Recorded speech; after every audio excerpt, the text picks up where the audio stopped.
Alhamdulillahillazi kan akhraja nata'ijal fikri li arbabil hija wa hatta anhum min sama'il aqli kulla hijabi min sahabil jahli. Ashhadu an la ilaha illallah wa ashhadu anna Muhammadan abduhu wa rasuluh la nabiyya ba'dah. Allahumma salli wa sallim wa barik ala sayyidina Muhammad wa ala alihi wa sahbihi ajma'in, amma ba'd. Fa ya ibadallah ittaqullaha haqqa tuqatih wa la tamutunna illa wa antum muslimun.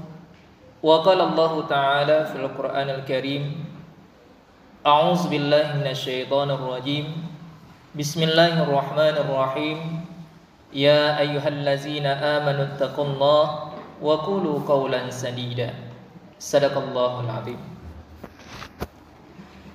Masyiral muslimin, sidang jemaah Jumat yang mulia. Di awal kata, marilah senantiasa kita memanjatkan puji dan syukur pada Allah Subhanahu wa taala yang telah mencurahkan pada kita semuanya berbagai macam nikmat, terutama nikmat kesempatan dan nikmat kesehatan, sehingga dengan dua nikmat ini alhamdulillah kita masih bisa diberi kesempatan oleh Allah taala untuk menunaikan salah satu kewajiban yang telah diwajibkan oleh Allah, yakni pelaksanaan ibadah Jumat dan khutbah Jumat. Dan kemudian salawat beriring dengan salam senantiasa kita sanjung sajikan dari Rasulullah sallallahu alaihi wasallam yang telah membawa umat manusia ini kepada terang benderangnya ilmu pengetahuan. Masyiral muslimin yang mulia, pada kesempatan yang singkat ini marilah kita sejenak sebelum masuki salat Jumat kita renungkan salah satu ayat yang barusan khatib bacakan tadi, yakni dalam surat Al-Ahzab ayat yang ke-70, di mana Allah taala berkata, ya ayyuhallazina amanu taqullah, wahai orang-orang yang telah beriman, ittaqullah, bertakwalah kalian semua pada Allah taala, wa qulu qawlan sadida, dan ucapkanlah perkataan yang benar. Sebagaimana yang telah sering dipesankan oleh guru-guru kita dalam setiap mimbar, baik mimbar khutbah Jumat maupun yang lainnya, di mana pesan takwa merupakan pesan yang paling utama yang selalu diulang-ulang, karena dengan modal takwalah kita bisa meraih kebahagiaan baik di dunia maupun di akhirat kelak, insyaallah. Dan demikian juga perintah takwa di dalam ayat yang ke-70 ini Allah taala sandingkan dengan perintah berkata yang benar. Wa qulu qawlan sadida, dan ucapkanlah ucapan yang benar. Dalam sebuah hadis senada dengan ayat ini, Rasulullah sallallahu alaihi wasallam juga bersabda, an Abi Hurairah, daripada Abi Hurairah radhiyallahu anhu, anna Rasulullah sallallahu alaihi wasallam yaqulu, bahwasanya Rasulullah sallallahu alaihi wasallam bersabda, man kana yu'minu billahi wal yaumil akhir falyakul khairan, barang siapa yang telah beriman kepada Allah dan telah beriman tentang adanya hari kiamat, falyakul khairan, maka hendaklah ia berkata yang baik, aw liyasmut, ataupun diam saja. Kemudian beliau melanjutkan, wa man kana yu'minu billahi wal yaumil akhir falyukrim jarahu, dan barang siapa telah beriman dengan Allah taala dan hari kiamat, maka hendaklah ia memuliakan tetangganya.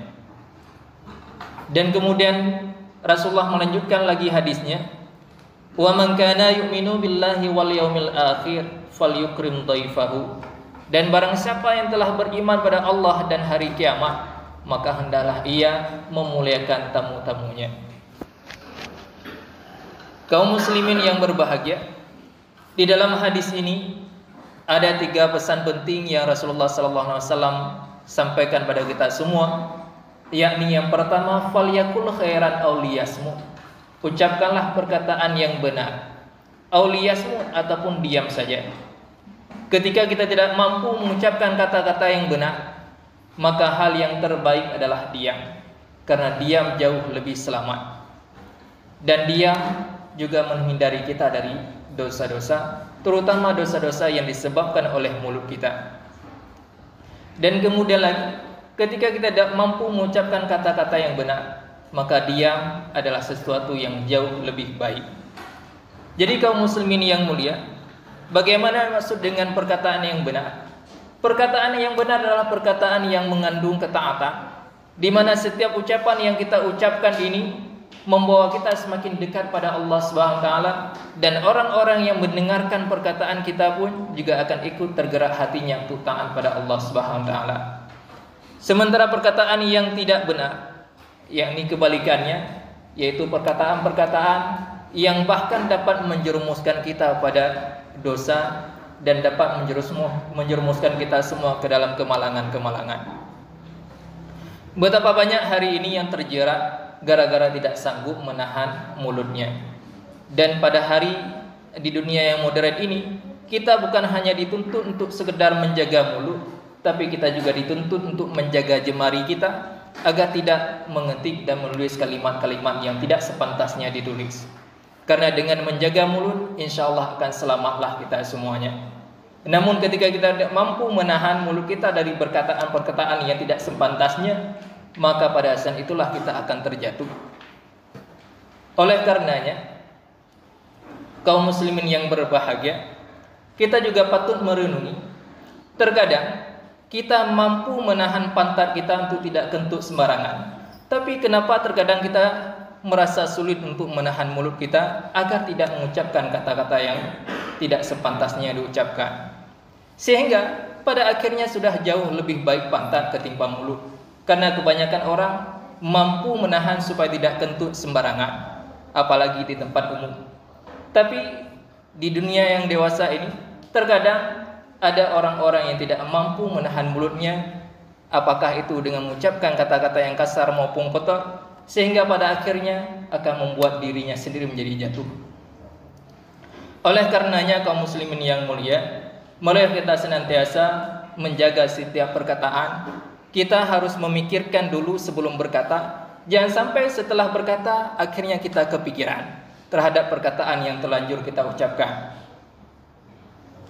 Dan demikian juga dalam hadis ini Rasulullah SAW memesankan bagi kita semua, fal yukrim jarahu, maka hendaklah kita memuliakan tetangga-tetangga kita. Dan salah satu cara dalam memuliakan tetangga yaitu dengan berbahasa yang santun, dengan berbahasa yang baik, sehingga terciptakanlah keharmonisan dengan para tetangga-tetangga kita semua. Sebab perlu kita ketahui, orang pertama yang akan melihat keadaan dan situasi kita adalah para tetangga yang hidup di sekitar kita.